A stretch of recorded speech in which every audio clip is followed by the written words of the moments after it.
ابن قدامة رحمة خوالي بدرباري حكم الشرعي هجرة كردنكا أفرمي دائما قالين ابن قدامة ويفرموا ما بس ما لكتابي مغنية كيتي شكو كتابي تريشي هن بلام عادة مشهور وايا قالي ابن تيمية فرموي اگر اشارت بمصدر كي ندرا يعني لمجموعي فتاوايا كسير حود مجلد قالي النووي فرموي رحمة خوالي من بس لكتابي المجموعة لبرد دائما جاري واهي زور لعلماء لنوسركان هرالين ابن حجر فرموي أزانن كابن حجري هيتميش هيك الشافعي مذهبك خاوني كتابي تحفة والزواجر وأوانه بلام أما بس نية كأوتري ابن حجر بس يعني ابن حجر عسقلانية كرافواني صحيح بخاري ككتابك ناي فتح الباري جاري واحد كتابك شروالا لأن ابن حجر لفتحها فرمه يعني لكتابي فتح الباري ما بس ابن حجر عسقلاني يعني مشهر وهاك جاري وهاك بمختصري بكاري ديني بيستا همو هشتان لو بيكالين ابن قدامة درباري حكم الشرعي هجرت كردنك أفرمي يعني أولا كتابي مغنية كيها أفرم قيل في الهجرة درباري هجرت دوتويانا هجرت درچون لدار الكفر وبدار الإسلام خواهي يرى فرمي إن الذين توفاهم الملائكة ظالمي أنفسهم قالوا فيما كنتم قالوا كنا مستضعفين في الأرض قالوا ألم تكن أرض الله واسعة فتهاجروا فيها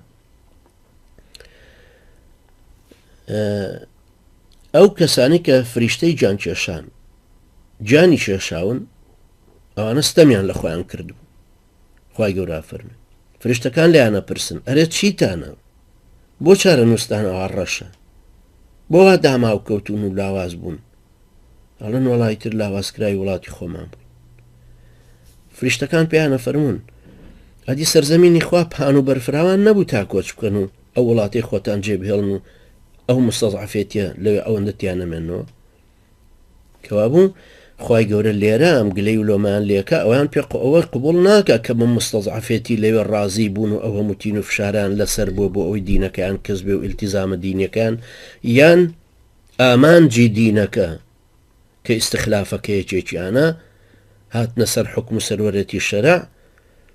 کە واستان لەمانە هێنا و ڕێگاکەتان گۆڕی باشە هیجرەت هەبوو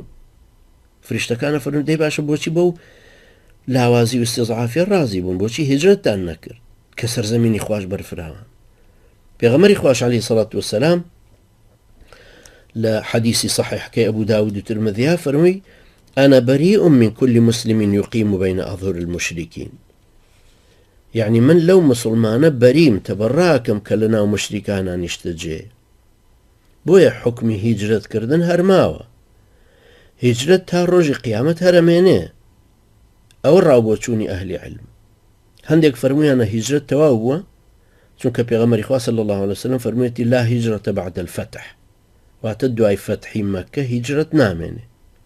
یان فەرموویەتی قد انقطعت الهجرة ولكن جهاد ونية واتە هیجرەت کۆتایی هاتووە بەڵام جهاد و نیەتەکە ماوە ڕیوایەتی تریش هەیە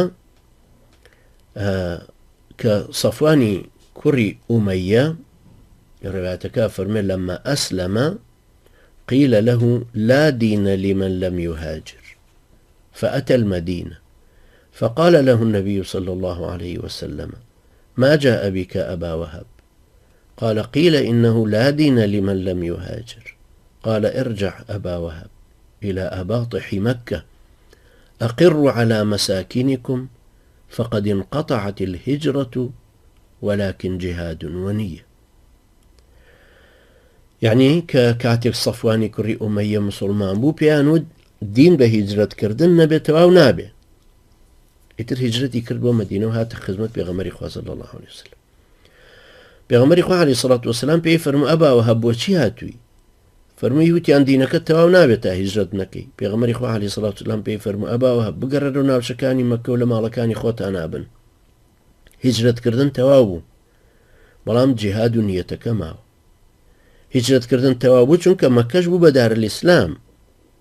هیجرەتەکە ئەو کاتە هەبوو کە پێغەمبەری خوا عەلەیهی سەڵات وەسەلام دارالئیسلامەکەی لە مەدینە دروست کرد بوو مەکە بە دەست قوڕەیشەوە بوو کە دوای ساڵی هەشتی کۆچی ئەوێش بوو بە دارالئیسلامی تر هیجرەت لەوە نەماوە کە لەوێ بێت هیجرەت لە مەکە بکاتەوە بۆ مەدینە چونکە هەردووکیان بوون بە یەک وڵات هروها معاوية خوالي رازي به وكو إجل حديث صحيح هيا كألباني بصحيح دانا، وطبعا أبو داود وترمذي الرواياتيان كردوا. أيش خوالي رازي به جرايو أفرمي: سمعت رسول الله صلى الله عليه وسلم يقول: لا تنقطع الهجرة حتى تنقطع التوبة، ولا تنقطع التوبة حتى تطلع الشمس من مغربها. هروها سعيد هيتريش خوالي رازي بها خور رواياتيان كردو سعيد خدري كبيغمر إخوة عليه الصلاة والسلام فرميتي: لا تنقطع الهجرة ما كان الجهاد، ما دام جهاد بمعنى هجرتي جمعنى.